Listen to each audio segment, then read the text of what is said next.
good evening, and welcome back to Yoru no Monogatari, Tales of the Night.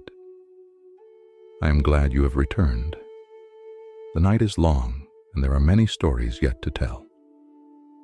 Tonight we leave behind the elegant fox and turn our attention to a different creature, one who is rounder, softer, sillier. Tonight we meet the Tanuki, so settle in. Let your breathing slow, and let me carry you into another corner of old Japan. If the kitsune is the mysterious trickster of Japanese folklore, then the Tanuki is its mischievous cousin. Where the fox is elegant and calculating, the Tanuki is playful and warm. Where the fox seeks to teach lessons, the Tanuki simply wants to have fun and perhaps drink a little sake.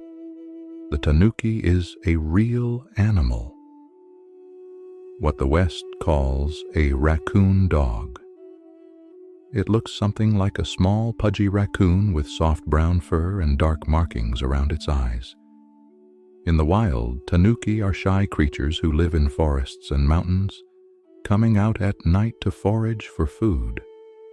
But in folklore, the Tanuki is something far more magical. Like the kitsune, the Tanuki is a shapeshifter. It can transform into anything it wishes: a monk, a merchant, a teapot, a boulder, even a temple. But unlike the graceful fox, the Tanuki's transformations are often imperfect. A tail might stick out at the wrong moment. A nose might be a little too long. The disguise might slip at the worst possible time. This is part of what makes the Tanuki so beloved. It tries so hard, and it fails so wonderfully. The Tanuki is known for certain things: its round belly, which it drums like a drum on autumn nights. You can hear them, the old stories say, if you walk through the forest when the moon is full. A distant sound like thunder, but softer, gentler. That is the Tanuki, drumming its belly and singing to the stars. The Tanuki loves three things above all else. First, sake. The Tanuki is a notorious drinker. Many stories tell of Tanuki sneaking into villages to steal rice wine, or transforming into monks to beg for drinks at inns. A Tanuki who has had too much sake is a Tanuki whose disguise begins to slip. Second, mischief, but not cruel mischief. The Tanuki does not seek to harm. It simply finds humans endlessly amusing. It loves to play tricks, to make travelers think they have found gold when they have found only leaves, to make merchants believe they have been paid with coins that turn to pebbles by morning. Third, and perhaps most importantly, the Tanuki loves food. It is always hungry, always round, always looking for its next meal. But here is what the old grandmothers knew. Despite all its tricks, the Tanuki has a good heart. It is not malicious. When a Tanuki plays a prank, it is like a child playing a game. And often when a human shows kindness to a Tanuki, the creature will repay that kindness tenfold. In towns across Japan, you will find statues of Tanuki outside shops and restaurants. They stand upright, wearing straw hats, carrying bottles of sake, with enormous bellies and cheerful smiles. These statues are good luck charms. They welcome customers and promise prosperity. Because even though the Tanuki is a trickster, it is also a bringer of fortune, a guardian of abundance, a reminder that life should not be taken too seriously. Now, let me tell you about a Tanuki who learned what it meant to be truly grateful. The tea kettle of Morin Temple. Beginning. Long ago, in a small temple nestled in the mountains of Gunma province, there lived an old monk named Shukaku. Shukaku was a kind man, but a poor one. His temple was small and crumbling. few pilgrims came to visit. He survived on rice porridge and vegetables from his tiny garden, and he spent his days in quiet meditation and prayer. One winter evening, as snow fell softly outside, Shukaku heard a scratching at his door. He opened it and found, to his surprise, a Tanuki. The creature was thin and shivering, its fur matted with ice. One of its legs was caught in the remnants of a hunter's snare. The rope had been gnawed through, but the wound was deep and bleeding. The Tanuki looked up at Shukaku with dark, frightened eyes. Now, many people in those days considered Tanuki to be pests, tricksters, nuisances, but Shukaku was not many people. "You poor thing," he said softly. "Come inside. Let me help you." He carried the Tanuki to the warmth of his fire. He cleaned its wound and wrapped it in clean bandages. He fed it rice from his own meager supply, rice he could not truly spare. For 3 days, the Tanuki stayed at the temple. Shukaku cared for it as he would care for any suffering creature. He changed its bandages. He spoke to it gently. He shared what little food he had. On the 4th morning, Shukaku woke to find the Tanuki gone. The door was open, and small paw prints in the snow led toward the forest. The old monk smiled sadly. "Be well, little one," he whispered. "May the Buddha watch over you." He thought that was the end of the story. He was wrong. Several weeks later, as winter began to loosen its grip on the mountains, Shukaku was cleaning his small prayer hall when he noticed something strange. There in the corner sat a tea kettle. It was a beautiful kettle, old but well crafted, made of fine iron with elegant curves. Shukaku had never seen it before. He had no idea where it had come from. "How peculiar," he murmured, picking it up. It was surprisingly light in his hands. Perhaps a pilgrim left it as an offering. He placed the kettle on his fire to boil water for tea. But as the flames began to lick at the iron, something extraordinary happened. The kettle sprouted legs, then a tail, then a small, furry head with bright eyes and a twitching nose. "Hot! Hot! Hot!" the kettle cried, leaping off the fire and running in circles around the room. "Too hot! Please, no more fire!" Shukaku fell backward in shock, knocking over his meditation cushion. The kettle, which was now clearly half kettle, half Tanuki, sat in the corner, panting. Its little legs stuck out from beneath its iron body. Its tail swished back and forth anxiously. "Please," the creature said, its voice small and apologetic. "Please do not put me on the fire again. I am not good with heat." Shukaku stared. Then slowly he began to laugh. "You," he said, recognition dawning in his eyes. "You are the Tanuki I helped, the one with the wounded leg." The kettle Tanuki nodded sheepishly. "I wanted to repay your kindness, honorable monk. I thought if I became a tea kettle, you could sell me for a good price. Then you would have money for food and repairs. But you cannot stand fire."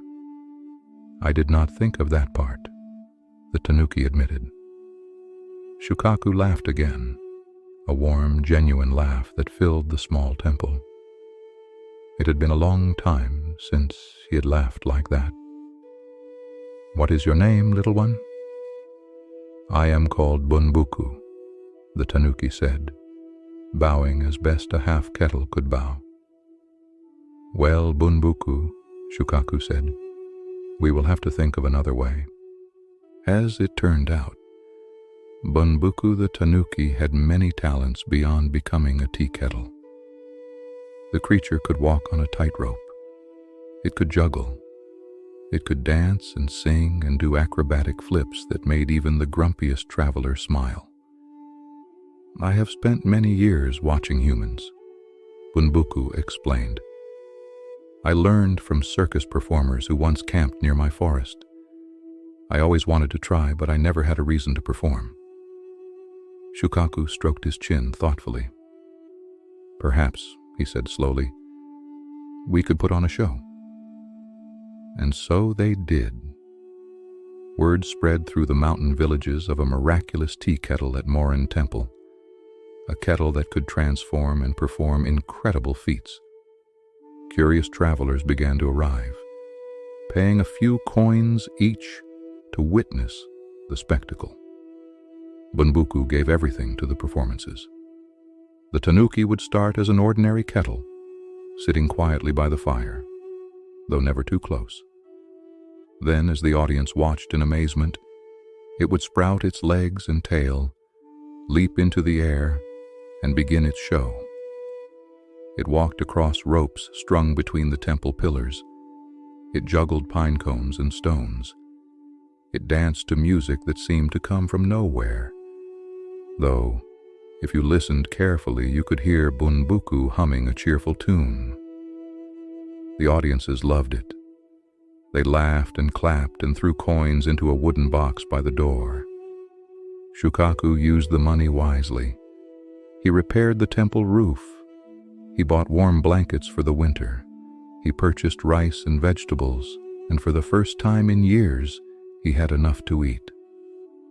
But more than the money, Shukaku treasured the companionship. After so many years alone, he had a friend, someone to talk to during the long evenings, someone to share meals with, someone who made him laugh.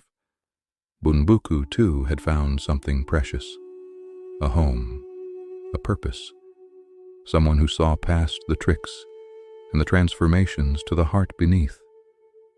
The seasons turned. Spring became summer, became autumn, became winter, and then spring again. The shows continued. The temple prospered, and the old monk and the Tanuki grew old together. Or at least, the monk grew older, while Bunbuku seemed to stay exactly the same. One evening, many years later, Shukaku sat by the fire with Bunbuku curled up beside him. The monk's hair was white now, his hands thin and spotted with age. I have had a good life, Shukaku said quietly. A better life than I ever expected, and it is because of you, my friend. Bunbuku's eyes glistened. You saved me first, honorable monk. I was dying in the snow, and you showed me kindness. Everything I have done was only to repay that debt. There is no debt between friends, Shukaku said. There is only gratitude and love. They sat together in comfortable silence as the fire crackled and the stars emerged outside. When Shukaku passed peacefully in his sleep a few months later, the villagers found Bunbuku sitting beside him, still in kettle form, keeping a quiet vigil. The Tanuki stayed at the temple for many years after, performing for travelers and keeping the old monk's memory alive. Eventually, Bunbuku returned to the forest, but not before ensuring that Morin Temple would be cared for. To this day, they say you can still see a statue of a Tanuki at Morin Temple, standing guard with a cheerful smile. And sometimes on quiet autumn nights, if you listen very carefully, you can hear the sound of distant drumming in the mountains. That is Bunbuku, the villagers say. Still dancing, still remembering. A Tanuki never forgets a friend.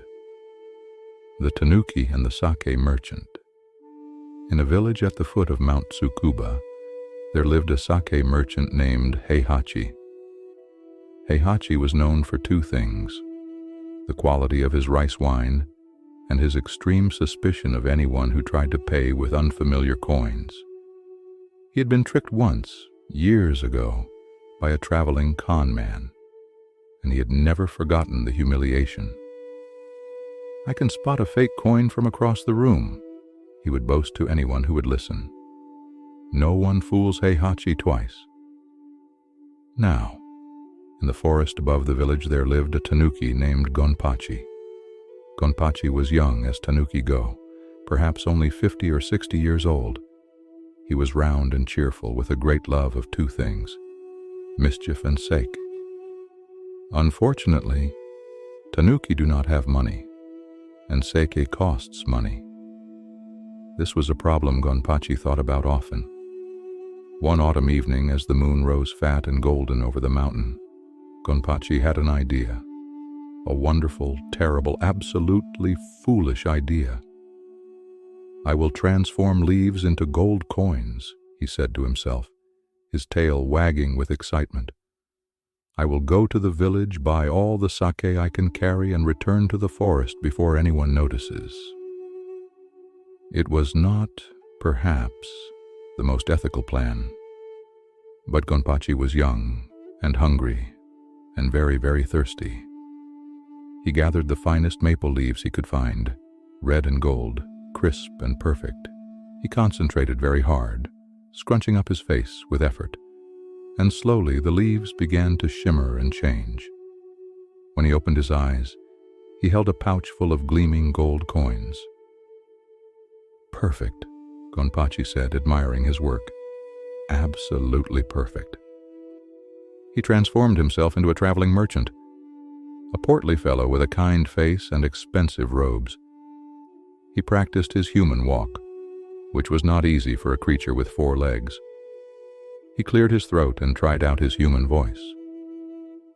"Good evening," he said to a tree. "I would like to purchase your finest sake, please." The tree did not respond, which Gonpachi took as a good sign. Down the mountain he went, into the village, straight to Heihachi's shop. The sake merchant looked up as the stranger entered. His eyes immediately went to the man's coin pouch, which bulged promisingly. Good evening," Heihachi said, his voice warm with the promise of profit. "How may I serve you, honored customer?" "I would like sake," Gonpachi said, trying to sound sophisticated. "Your finest. 10 bottles, please." Heihachi's eyebrows rose. 10 bottles was a substantial order. Of course, that will be, let me see, 5 gold coins." Gonpachi reached into his pouch and produced 5 gleaming coins. He placed them on the counter with a confident smile. Heihachi picked up one of the coins. He turned it over. He bit it. An old merchant's trick. He held it up to the lamplight. The coins were flawless. Absolutely perfect. Too perfect. Heihachi's eyes narrowed. In all his years as a merchant, he had never seen coins so pristine. No wear, no scratches, no imperfections of any kind. Real coins. Coins that had passed through hundreds of hands, always showed some sign of use. These looked as though they had been created moments ago. "One moment, honored customer," Heihachi said smoothly. "I must fetch your sake from the back." He disappeared into the storeroom, but instead of collecting bottles, he crept to the rear window and looked at the stranger from a different angle. And there, poking out from beneath the expensive robes, he saw it.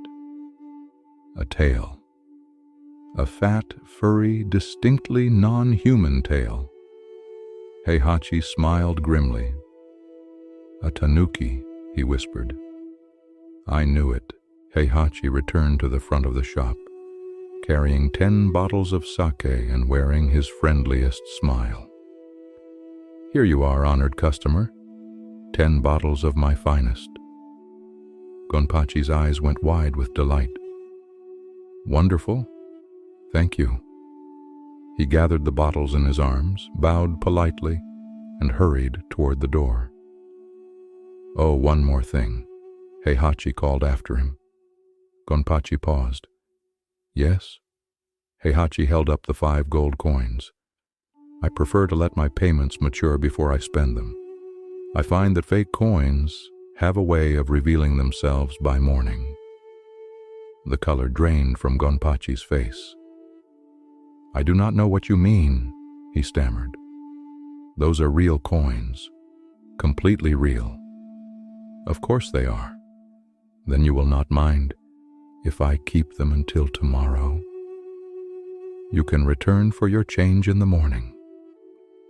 Gonpachi's tail twitched beneath his robes. His transformation was starting to slip. His nose was growing longer, his ears pointer. He did not have until morning. He had perhaps an hour before the leaves turned back into leaves, and his disguise melted away entirely. That will not be necessary, Gonpachi said quickly. Keep the change. Good evening. He fled into the night, sake bottles clinking in his arms. Heihachi watched him go, chuckling softly.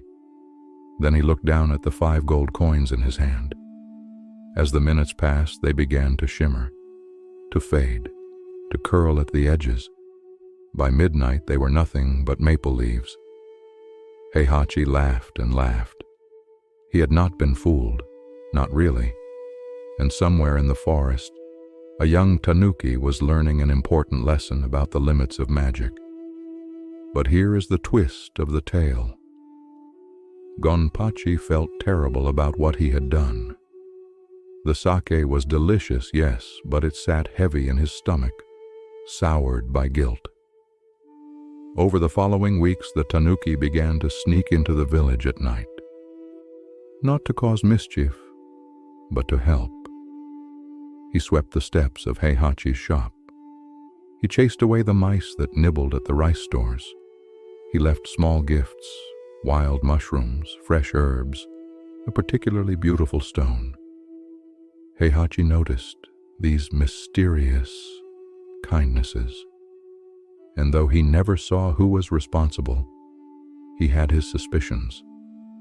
One evening he left a small bottle of sake outside his back door with a note that read, "For my friend with the excellent taste in questionable coins."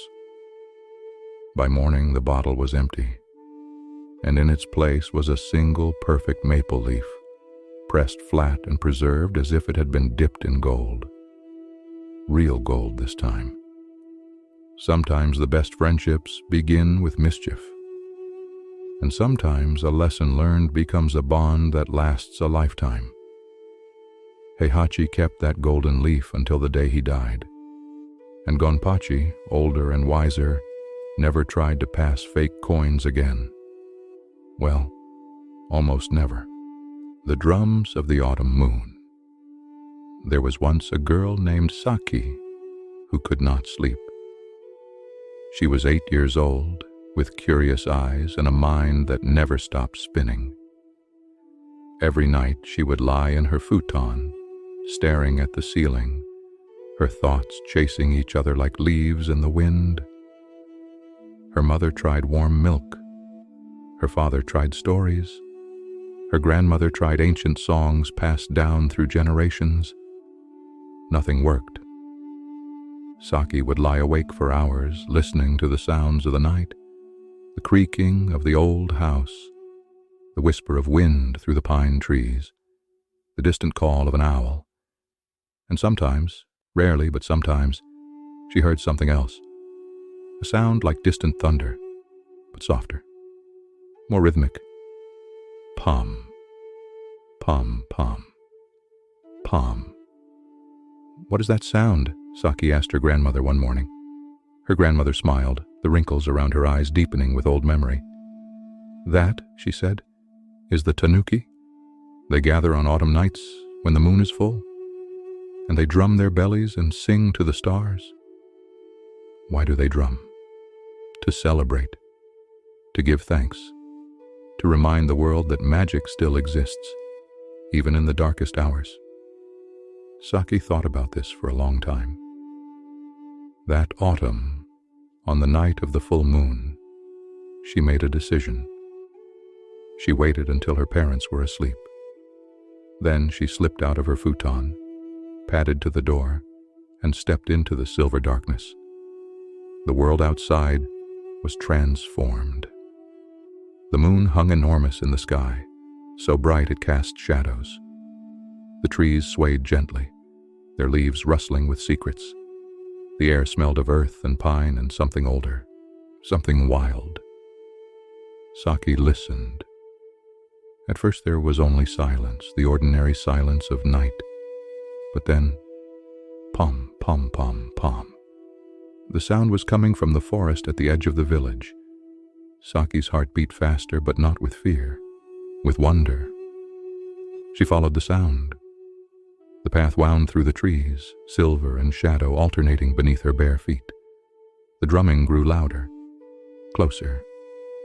And now she could hear something else. Voices, singing, laughing. She pushed through a curtain of willow branches and found herself at the edge of a moonlit clearing. And there they were. Tanuki, dozens of them, perhaps 100. They sat in a great circle, their round bellies turned toward the moon. Some were drumming. Pom, pom, pom, pom. Their paws patting their bellies in perfect rhythm. Others were dancing, waddling, and spinning in movements that should have been clumsy but somehow were not. Others still were singing, their voices high and strange and beautiful. In the center of the circle, the oldest Tanuki sat on a moss-covered stone. His fur was silver with age, and his eyes held the light of 100 autumn moons. Saki stood frozen at the edge of the clearing, afraid to move, afraid to breathe. The drumming stopped. Every Tanuki turned to look at her. For a long moment no one moved. The silence was absolute. Then the old Tanuki on the stone spoke. His voice was deep and warm, like the rumble of distant thunder. "A child," he said. "A human child, come to see the moon ceremony." "I am sorry," Saki whispered. "I did not mean to intrude. I heard the drums and you followed the sound." The old Tanuki nodded slowly. "Do you know what that means, little one?" Saki shook her head. "It means you have a heart that listens. A rare thing in humans or Tanuki." He gestured with one paw. "Come, sit, watch. You're welcome here." Saki walked forward on trembling legs. The Tanuki parted to make space for her, and she sat on the soft grass, surrounded by warm, furry bodies. The old Tanuki raised his paw, and the drumming began again. Pom, pom, pom, pom. But this time it was different. This time Saki felt the rhythm in her chest, in her bones, in the spaces between her thoughts. The sound wrapped around her like a blanket. It filled the empty places where her worries lived. It smoothed the rough edges of her spinning mind. For the first time in as long as she could remember, Saki felt peaceful. The Tanuki drummed. The moon rose higher, and slowly, gently, the girl who could not sleep felt her eyes grow heavy. She did not remember falling asleep. She did not remember being carried home by soft paws or being tucked back into her futon or the old Tanuki whispering a blessing over her sleeping form. But when she woke the next morning, she felt rested, truly rested, for the first time in years, and beside her pillow she found a single perfect acorn, a gift from the Tanuki, a reminder. From that night on, Saki could sleep. Not perfectly, not always, but better than before. And whenever she struggled, she would close her eyes and remember the clearing, the moonlight, the warm bodies around her, and the drums. Pom, pom, pom, pom. The sound of Tanuki singing to the stars. So if you ever find yourself lying awake in the darkness, unable to quiet your mind, try this. Close your eyes. Listen past the ordinary sounds of night. Listen for something deeper, something older. And perhaps if the moon is right and your heart is open, you will hear it too. The distant drumming, the ancient rhythm, the Tanuki, reminding the world that magic still exists. Even in the darkest hours. Especially in the darkest hours. Pom, pom, pom, pom. Sleep now. The drums will carry you, and so we come to the end of another night's journey. You have walked with me through the world of the Tanuki. You have met Bunbuku, the grateful tea kettle who danced for coins and love. Gonpachi, the young trickster who learned that guilt weighs heavier than gold. And the drummers of the autumn moon, who remind us that peace can be found in the most unexpected places. The Tanuki teaches us something important, that life need not be so serious, that laughter is sacred, that even our mistakes can lead us to friendship and grace. So when you see a statue of a Tanuki outside a shop, with its round belly and cheerful smile, remember these stories. Remember that somewhere, in the forests of Japan, the Tanuki still gather on moonlit nights, still drumming, still singing, still celebrating the magic of being alive. Now let your eyes close. Let your breath slow. Let the rhythm of the drums carry you into peaceful sleep. Pom, pom, pom, pom. You are safe here. You are held. Sleep well, traveler. Until next time, this has been Yoru no Monogatari, Tales of the Night. Good night.